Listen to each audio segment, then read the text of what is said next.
Bine v-am găsit, bine v-am regăsit, dragilor din Zodia Berbec, oriunde v-ați afla. Iată-ne din nou împreună la o nouă lectură generală pentru săptămâna cuprinsă între 15 până pe 21 septembrie inclusiv, așa că toți cei care aveți soarele, luna, Venus, ascendentul sau oricare alt aspect astral important pentru voi din harta voastră natală și care are legătură cu Zodia Berbec, această lectură este de asemenea și pentru voi.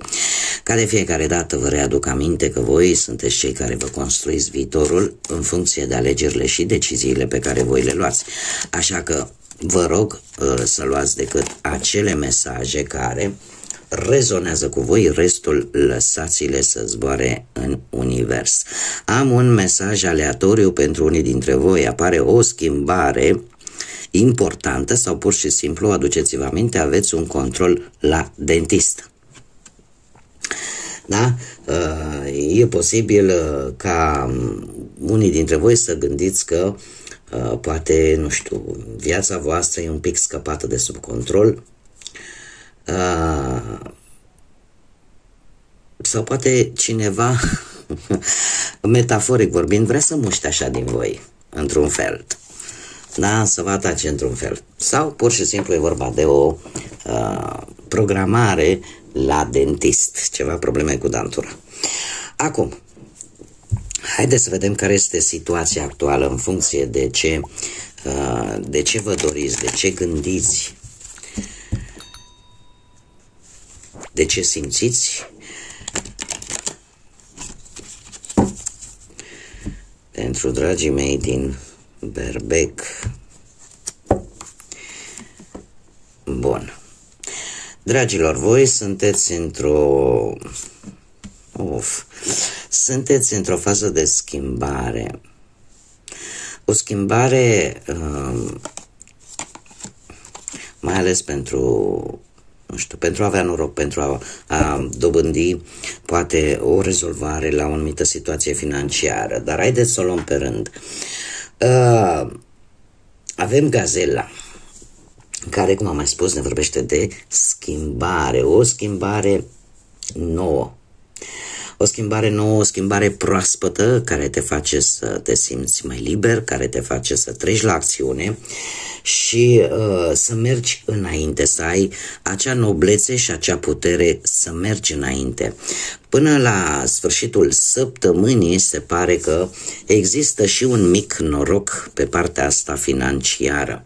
Avem oriceva rezolvări pe la bănci, în general ce ține de finanțe, sau posibil să fie chiar un câștig în bani. Acum, cât de mare sau cât de mic, asta mie cărțile nu o spun. Cert este că un câștig de bani va veni pentru voi în această săptămână. Indiferent că este mic sau mare, este bun pentru voi. Haideți să mergem mai departe și să vedem ce ne spune tarotul, ce vine pentru dragii mei din Berbec sau cu legături puternice cu această zodie, atât pe plan profesional, financiar sau sentimental.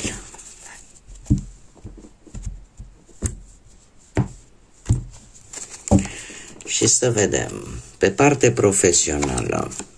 profesională cineva va cam dezamăgit și veți lua o decizie în consecință. Este foarte interesant acest pachet de cărți, are niște cărți extra, acest pachet de cărți de tarot are niște cărți extra. Aici îmi vorbește despre ceva ce se va întâmpla în timpul zilei. Dar ce se va întâmpla în timpul zilei? Adică în mod specific, nu este ceva ce se întâmplă noaptea, se întâmplă atunci când este lumină. Și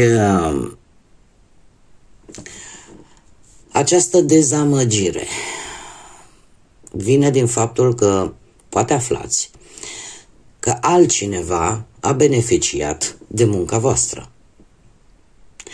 Și apare, sau poate vi se refuză ceva legat de muncă. E posibil de asemenea ca colegi, asociați să vorbească ce nu trebuie. Iar lucrul ăsta să vă deranjeze și nu neapărat să vă deranjeze, cât să vă doară destul de profund tot ceea ce se poate spune despre voi.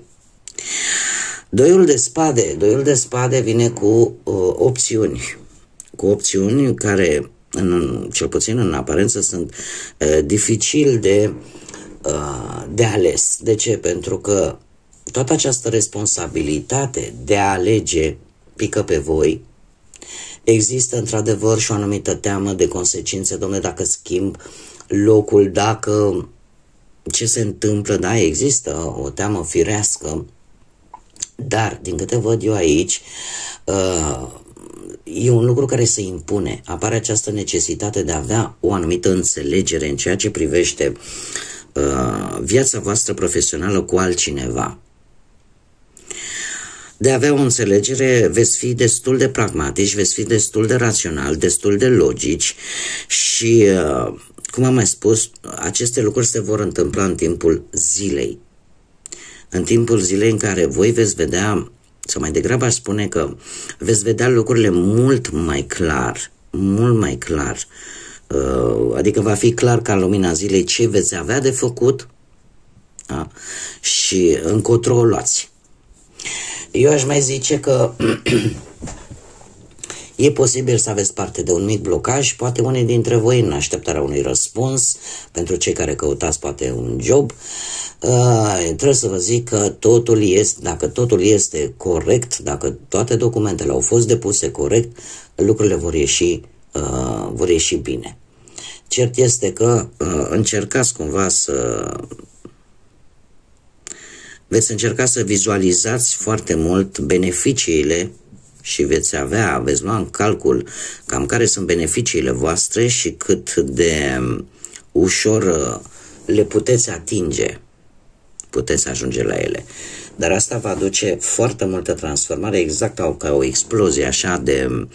Eu zic că săptămâna asta va fi o săptămână tare bună pentru voi, lăsând la o parte toate aceste lucruri negative, probabil de la începutul săptămânii, dar într-un final toate acestea, eu v-am mai spus, câteodată lucrurile negative paradoxal aduc cu ele și lucruri bune, chiar dacă nu le putem percepe în momentul respectiv atunci când ele se întâmplă, pentru că totuși lăsăm la o parte faptul că se va petrece în timpul zilei, nu seara, nu la miezul nopții.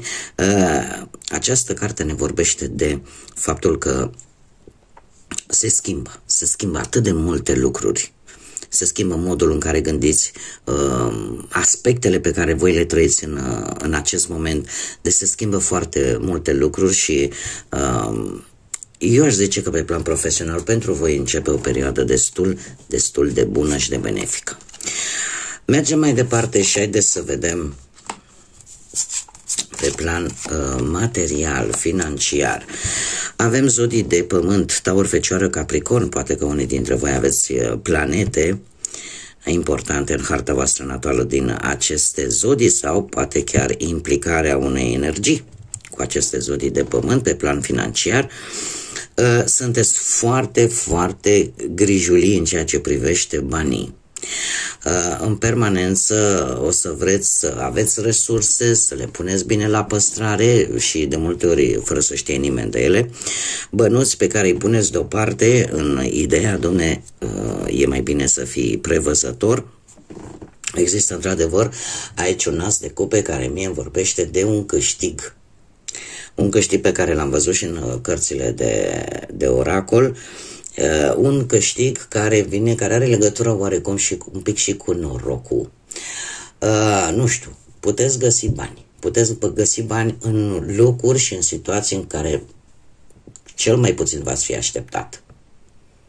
Nu știu, poate că ați pus voi niște bănuți deoparte undeva, nu știu ce loc și ați uitat de ei și acum dați de ei și vă vin bine pentru că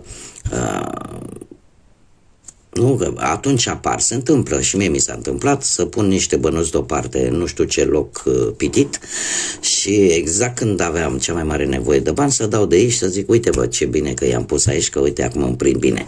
Am dat un exemplu, dar e vorba de bănuți. E vorba de bănuți care eu zic că cartea în sine ne spune, dom'le, pot apărea întâmplător, dar eu zic că ei apar cu un anumit scop bine precis.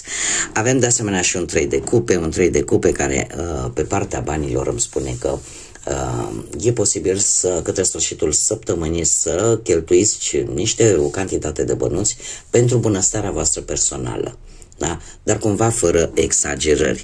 Adică, nu știu, să luați ceva ce voi simțiți că aveți nevoie din punct de vedere personal. Nu știu, să găsesc așa un exemplu. Dom'le, vreau mă deranjează un pantof că îmi face bătături când merg. Mă duc și îmi cumpăr o altă pereche de pantofi care să nu facă aceste răni. Deci e ceva pentru bunăstarea voastră, dar la nivel personal, ceva ce vă lipsește și simțiți voi nevoia că trebuie să o faceți ca voi să vă desfășurați activitatea în mod normal și firesc. Haideți să vedem pe plan sentimental, cei care sunteți deja într-o relație. Dragii mei, voi, aici mi-apar zodii de foc, berbec la fel ca și voi, leu sau săgetător. Deci putem vorbi foarte bine de voi. Acest rege de bâte îmi spune că sunteți într-o fază în care faceți lucruri împreună, în care cel puțin începutul de săptămână este o perioadă stabilă, liniștită în relația voastră și chiar și pentru cei care probabil traversați o situație un pic mai negativă în relația voastră, cumva se va încerca ca ambii, atât voi cât și perechea voastră, să lucrați la relație în așa fel încât lucrurile să treacă, da? Adică este o perioadă totuși temporară, nu este ceva pe termen lung, da? Pentru cei care aveți ceva probleme în relație. Acest 6 de cupe este foarte interesant pentru că îmi vorbește de nostalgia trecutului. Un 6 de cupe care îmi spune că cumva nu trebuie să rămâneți blocați în trecutul vostru din punct de vedere sentimental. E posibil ca unii dintre voi, nu știu, să mergeți împreună în locuri din trecut, să întâlniți persoane din trecut, că sunt amici foști sau familiari, să existe un motiv de a te reuni cu ceva din trecutul tău. Iar dacă vorbim de relație, mai ales că avem și un 3 de bâte aici, aș spune că atâta timp cât există apreciere, cât există o anumită valoare în relația voastră reciprocă, lucrurile nu au cum să nu meargă bine. Eu, din câte văd aici, e posibil ca în relația voastră, nu știu, să stați amândoi și să stați împreună cu perechea voastră, să fiți un pic mai nostalgici, știi, să depănați poate amintiri. Uite, ți-aduce aminte cum ne-am cunoscut. Toate aceste lucruri duc la a vă acorda acea apreciere unul altuia. Așa că eu nu văd probleme, cel puțin de moment, pe partea asta a relației, pe partea asta sentimentală a relației. Cei care sunteți singuri, dragii mei dragi, burlacii și burlăcițele mele, ia să vedem, avem un 6 de bâte, dragilor dragi. Voi sunteți pe cai mari. Voi sunteți pe cai mari pentru că aici ceva se schimbă, ori se schimbă ceva în viața voastră sentimentală, pur și simplu, în urma unei situații care efectiv a transformat. Am zodia Scorpion, poate rezonează cu unii dintre voi sau poate unii dintre voi chiar aveți Luna, Venus sau chiar ascendentul în zodia Scorpion, sau apare implicarea unei energii de apă, da? Unei energii a Scorpionului. Ce ne spune acest lucru? Ne spune că e posibil să apară cineva nou în viața voastră, că e la muncă, că e în alte situații, dar această apariție se poate transforma într-o relație. Și un eveniment plăcut pe care îl puteți avea către sfârșitul săptămânii Sau pur și simplu simțiți că această posibilă relație vă poate aduce stabilitatea de care voi aveți nevoie. Acest 4 de bâte îmi spune că sunt șanse foarte mari să găsiți pe cineva care să vă ajute oarecum să vă transformați modul în care gândiți, modul în care vedeți viața, modul în care vedeți relațiile, în așa măsură încât efectiv să nu-ți dorești altceva decât, cum să spun eu, decât această stabilitate de care tu ai nevoie. Cum am mai spus, e posibil să cunoașteți pe cineva la un eveniment cu mai multă lume, iar săptămâna pentru voi, dragilor, cu acest 6 de bâte începe pe cai mari, începe cu ideea că unii dintre voi ori ați iubit pe cineva în secret, ori pur și simplu veți avea șansa să găsiți acel tipar de persoană pe care voi vi-l doriți, la care voi poate ați visat până acum. Și acum o săptămână, eu aș spune, foarte bună. Haideți să vedem acum ce mesaj are grădina magică pentru voi, pentru această săptămână. Un mesaj, te rog, pentru dragii mei din Berbec. Potențial, dragilor. Se pare că de multe ori cele mai mici chei deschid cele mai grele uși. Asta ce înseamnă? Că există potențial în voi să obțineți ceea ce voi vă doriți. Nu vă împiedicați de pietricele, pentru că de multe ori trebuie luate pas cu pas. Da? Știți cum e? Facem o comparație. Da? Dacă dăm de pietricele și călcăm pe ele, s-ar putea că călcăm pe una, pe mai multe și ne dor tălpile. Dacă dăm de un bolovan, atunci vom ști că trebuie să-l ocolim. Această propoziție cu cheile mici care deschid ușile cele mai grele este de fapt ideea: mai bine dai pietricică cu pietricică la o parte, da? Și în felul ăsta îți deschizi drumul. Nu vă opriți pentru lucruri pe care le puteți rezolva, pentru că aveți potențial, aveți cu ce. Voi, prin natura voastră, prin energia pe care o emană această zodie, sunteți foarte dinamici, sunteți foarte energici și în afară de asta, voi sunteți zodia care nu vă lăsați până nu câștigați, până nu rezolvați fiecare provocare care vine în viața voastră. Este, aș zice, este modul vostru de a vedea viața. Așa că nu vă lăsați pentru cel mai mic inconvenient care poate apărea în viața voastră, luați-le rând pe rând. Este mult mai ușor, nu?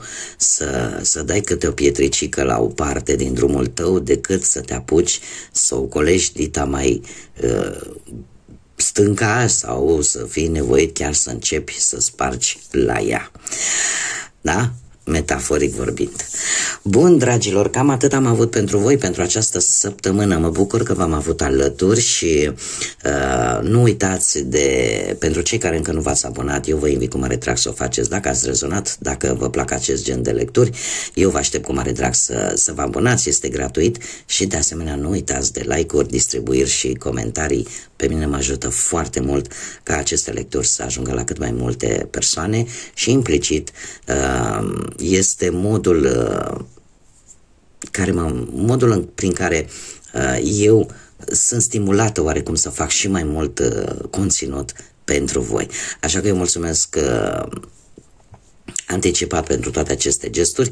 Vă aștept cu mare interes și la următoarea lectură, dar până atunci eu vă doresc tot binele din lume, să aveți parte de multă energie pozitivă și, desigur, să fiți iubiți.